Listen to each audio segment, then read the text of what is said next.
She was a single mother. 4 children, no safety net, no one to call when things got hard. Just her hands, her faith, and the kind of quiet determination that doesn't make noise but never stops moving. And her neighbor decided that a woman like that needed to be brought low. She spent 2 years poisoning every well Adwoa had ever drunk from. She never once stopped to ask herself the question that should have haunted her. What happens when the universe runs out of patience? This is the story of a woman who had an answer for everything until life stopped asking questions and started giving answers of its own. Welcome back, besties. Adwoa Lane, Kumasi. It was not the kind of street that made it onto any map, but everyone in that part of the city knew it. A narrow road lined with modest homes sitting shoulder to shoulder, their walls sharing secrets the way old neighbors do. Washing lines strung between compound fences, children playing in the dust after school, the smell of groundnut soup drifting out of open windows every evening like a daily blessing. Adwoa had lived on that street for 9 years. She was not a woman who sought attention. She was slim, soft-spoken, the kind of woman you noticed not because she was loud, but because something about her stillness made you feel calmer just standing near her. She sold secondhand clothing from a wooden table at the edge of the market. School uniforms, work trousers, children's dresses, things people needed but could not always afford new. It was honest work, modest work, but it was hers. Her husband, Yao, had died of a sudden illness 4 years earlier. He had gone to bed one night and simply did not wake up. Adwoa had buried him, wept for him, and then stood up, because 4 children were watching her decide whether life was worth continuing. Mame was 14, already taking on responsibilities her age had no business carrying. Kojo was 11, athletic and cheerful in a way that made the house feel lighter. The twins, Essie and Ama, were 7, still small enough to believe that their mother could fix anything, and Adwoa intended to make sure they kept believing that for as long as possible. The street respected her the way quiet streets respect people who earn it without asking. She contributed to communal cleanups. She sat with sick neighbors. She remembered the names of people's grandchildren. She was, in every practical sense, the kind of person who made a community better simply by being in it. Then, one afternoon, a taxi pulled up and unloaded a woman who would rearrange everything. Her name was Comfort, which was, as the street would come to understand, one of life's more ironic choices of name. She was a woman in her late 50s, broad-shouldered, always wrapped in expensive cloth, always wearing the expression of someone who had just heard something they disapproved of. She moved into the house directly across from Adwoa's, with the energy of someone arriving to supervise rather than simply live. Her first week, she walked the street introducing herself to everyone. She had a firm handshake and a firm opinion about everything she laid eyes on. She commented on the height of fences, the color of painted walls, the brands of rice people carried home from the market. There was nothing she observed quietly. Everything required her voice. Adwoa knocked on her door with a small pot of palm nut soup 3 days after she arrived. Comfort opened the door, looked at the pot, then looked at Adwoa, then looked past her at the 4 children standing in the compound behind her. 4 children, she said, in the tone of someone reading a bad news headline. Yes, Adwoa said, still smiling. They are a handful, but they are good children. I am Adwoa. Welcome to the street. Please consider this a small welcome from our home. Comfort took the pot. She did not say thank you. She looked at Adwoa one more time, slowly, from her worn slippers to her simple cloth wrapper, and she said, "A woman alone with 4 children, and this is what she is wearing." Then she closed the door. Adwoa stood there a moment, then turned and walked home, her smile still intact, though a little quieter now. Within 6 weeks, Comfort had become the most discussed person on Adwoa Lane, though not in any way she would have considered flattering had she been honest with herself. She had identified who on the street was most likely to listen, the idle, the curious, the ones who had too much time and too little happening in their own lives. She fed them, not with food, with stories. She told the senior woman at the market that Adwoa's business clothing had started sourcing stolen goods, that certain traders in the central market had flagged her as someone to be cautious around. It was a fabrication so complete and so specific that it carried the false weight of truth. 2 regular customers quietly disappeared without explanation. She told the women's fellowship at the local church that Adwoa was not the woman she appeared to be, that there were men, that there were late nights, that a woman with 4 children and no husband needed watching. She delivered it with furrowed brows and lowered voice, the performance of concern, masking what was simply destruction. She told the compound landlord that the twins had been seen tampering with the water pipes at the back of the building. He called Adwoa in with a sternness that confused her. She stood before him defending her 7-year-old daughters against a lie so absurd it would have been funny if the consequences were not real. When Adwoa went to Comfort directly, calm and dignified, and asked simply what she had done to deserve any of this, Comfort looked at her for a long moment. Then she said, "You carry yourself like you are somebody. You are not somebody." She walked back inside and the door clicked shut. Adwoa stood on that lane and breathed slowly. Then she went home and sat in her kitchen until her breathing returned to normal. She did not cry that night. She had run out of tears for things she had not caused. What she felt instead was something colder and more focused, a decision. She would not become bitter, she would not become loud, she would continue being exactly who she was, and she would trust that a life built on honesty did not need to defend itself forever. She had no way of knowing that across town, a woman named Abba was already asking questions about Adwoa Lane. Abba was a social welfare officer with the city council. She was 42, slight, meticulous. With reading glasses, she was always pushing up her nose, and a habit of writing things down even when others assumed nothing was being noted.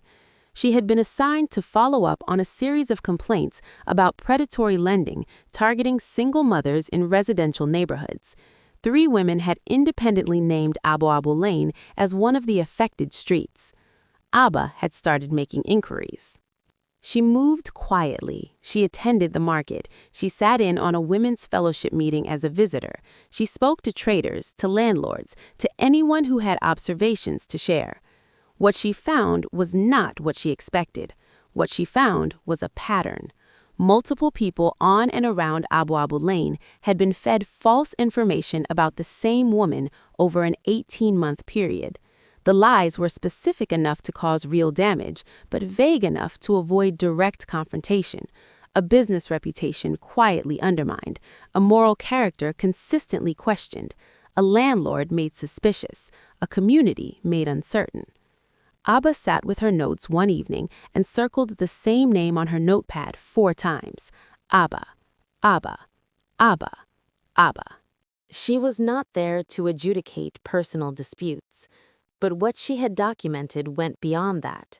There were implications for business licensing, for a formal complaint that had been filed about market access, for a welfare assessment attached to Adwoa's eldest daughter's school record that had been initiated by an anonymous tip claiming neglect. Anonymous, but the description in the tip matched Comfort's address. Abba made 2 phone calls and wrote 3 formal letters. It was a Friday morning when the vehicle from the city council pulled up outside Comfort's house. The street was at its busiest that time of day. School children, market women, men heading to early work.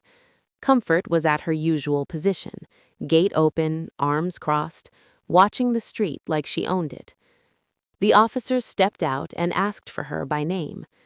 Comfort straightened. She answered with full confidence. She had not yet read the room. The officer explained that a formal inquiry had been opened in connection with a series of documented complaints, that her name had appeared in multiple testimonies, that she would be required to present herself at the council offices the following Monday for a formal interview, that in the interim, a welfare assessment tied to an anonymous report she had filed against a neighbor had been reviewed and traced. The street went still. Not theatrical silence, the real kind. the kind that falls when people who have been watching something for a long time suddenly see it arrive at its destination. Comfort's arms unfolded, then they fell to her sides. She looked at the paperwork the officer held out to her, saw her own name printed at the top, and something in her face changed in a way that could not be undone. She looked up, and she saw Adwoa standing in her doorway across the lane, not watching with triumph, not with bitterness, just watching, still, quiet, the way she had always been. The inquiry process took 3 months. During that time, several market traders submitted written statements. The anonymous welfare complaint against Adwoa was formally dismissed and struck from her daughter's school record. The Women's Fellowship leadership was asked to provide an account of how certain information had entered their meetings and from whom. 2 traders who had stopped buying from Adwoa upon hearing the full picture came back. One of them brought others. For Comfort, the period was a kind of unraveling, not dramatic, not sudden, but steady, the way a poorly built wall comes down, one loose stone at a time. Her sister in Takoradi, who had always sent money, called after receiving an account of what had happened. The call was brief. The money that month did not arrive. The following month, neither did it.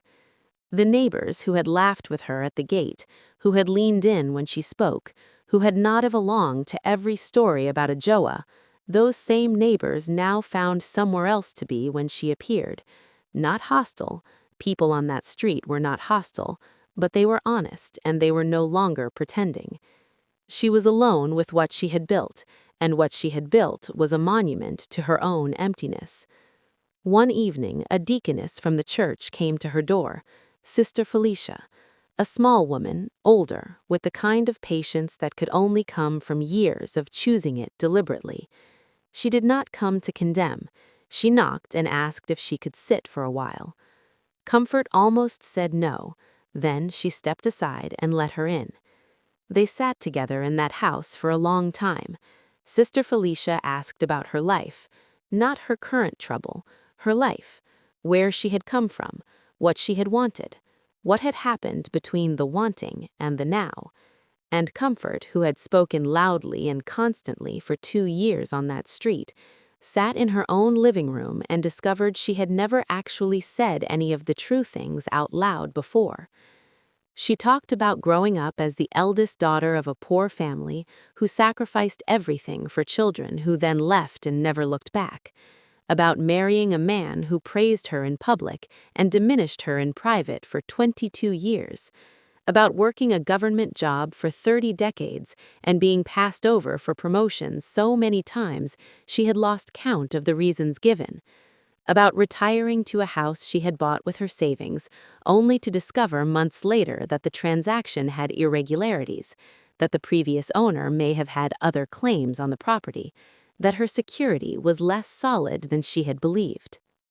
She had arrived on Adwoa Lane carrying all of that, and she had seen Adwoa, a woman with less money, fewer resources, more burdens, and yet somehow not broken, not angry, not hollowed out, just living, with her head up and her door open.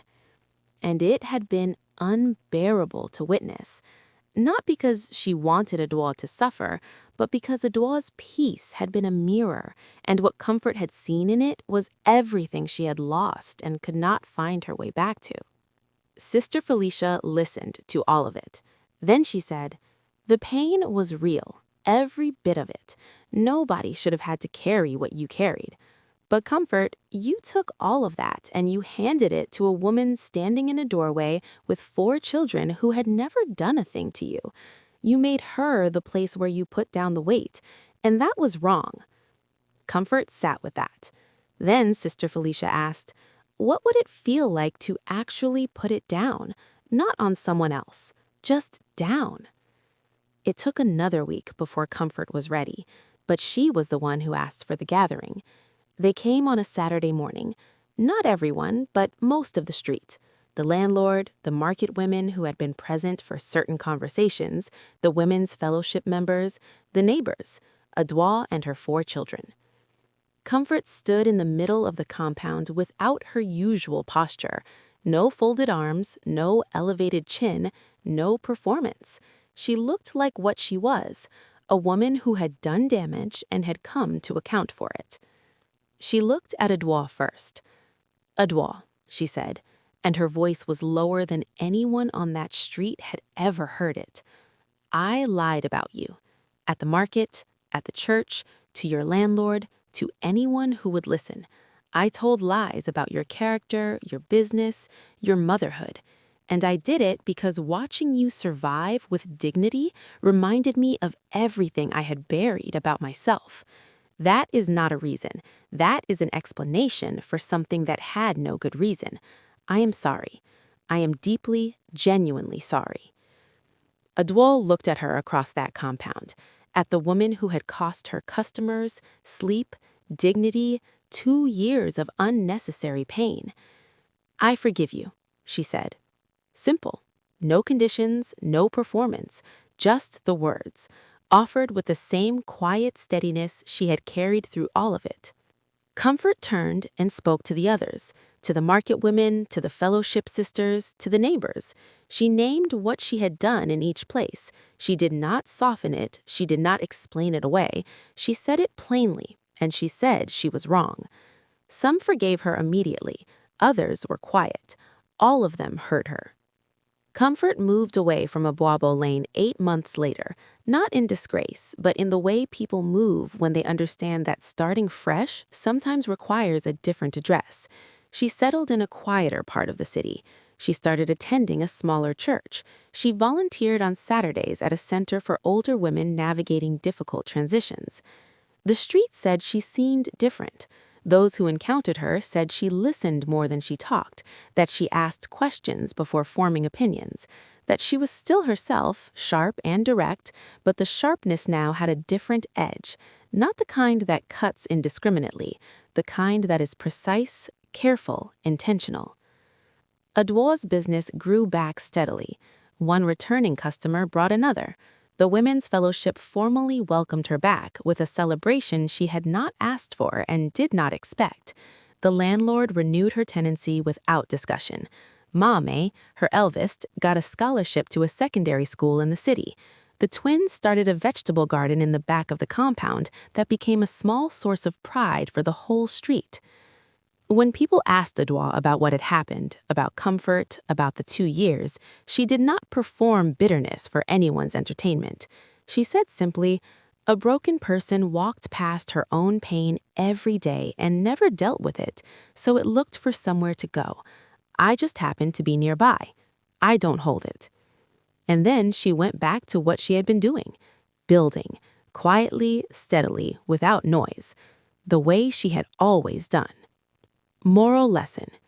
Comfort was not a monster. She was a woman who had absorbed decades of pain, disappointment, and humiliation and had never found a safe place to put it down. So she put it on someone else, on someone whose peace reminded her of what she had lost and could not find her way back to. This is not unusual. It is, in fact, one of the most human things there is. Hurt people, not always out of cruelty, but out of a pain so deep and so long unaddressed that it starts to feel like personality. But here is what this story insists on. Pain is not a license. Your suffering, however real, however unjust, does not grant you the right to become someone else's burden to carry. The world is full of people who have been broken by life and who chose, quietly and deliberately, not to break others in return. That choice is not easy, but it is available to everyone. And if you are the one being targeted, if you are the Adwoa in someone else's story, hold your peace. Keep your hands clean. Keep building. Because a life lived with integrity is not a passive thing. It is a force, and eventually, without drama, without revenge, without any help from you at all, it speaks for itself. Karma is not always loud. Sometimes it is simply a Friday morning, a vehicle, a name on a sheet of paper, and a street going quiet. Thank you for being here.